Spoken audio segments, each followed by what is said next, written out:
Donc, ici, ça dit « Désigne les rectangles semblables et justifie ta réponse ». Donc, on vient juste de voir qu'on doit avoir les côtés qui coïncident. Donc, j'en ai deux qui sont couchés à l'horizontale, puis un qui est à la verticale. Donc, pour ne pas me mélanger, je vais dessiner comme les autres, puis je vais écrire les mesures comme ça. Puis, je vais nommer mes rectangles, donc A, B et C.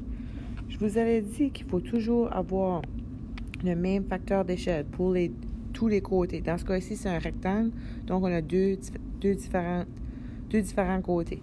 Donc, si je prends un côté, je vais commencer avec A et B. Donc, les dimensions pour mon rectangle A, j'ai 8,5 et 8,5 correspond à 8,4 sur le rectangle B. Lorsque je divise 8,5 par 8,4, ça me donne un facteur d'échelle de 1,011. Donc maintenant, je dois faire le deuxième côté. Et si cela a le même facteur d'échelle, côté A et B seraient semblables. Donc, la autre mesure du rectangle A, j'ai 2,5. Et pour le rectangle B, cela coïncide à 2,4. Lorsque je les divise, ça me donne un facteur d'échelle de 1,04. Donc, les facteurs d'échelle ne sont pas pareils.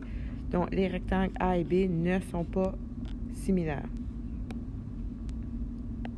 Maintenant, je vais faire rectangle A et rectangle C, voir s'ils auraient les mêmes facteurs d'échelle.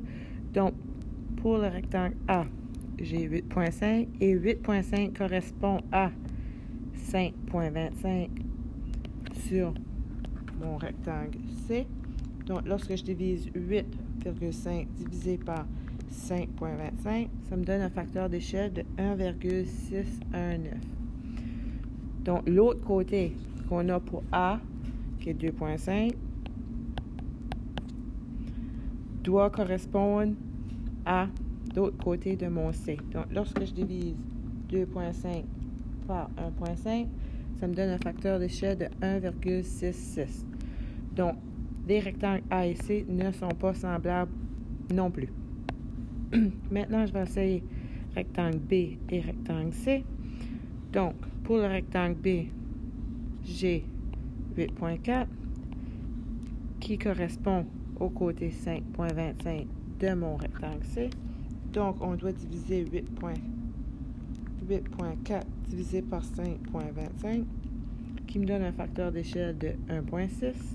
Et on doit faire la même chose pour l'autre côté. Donc, j'ai 2,4 qui correspond à 1,5. Et lorsque je divise 2,4 par 1,5, ça me donne 1,6. Donc, les rectangles qui sont semblables seraient les rectangles B et C, car ils ont le même facteur d'échelle pour les deux côtés.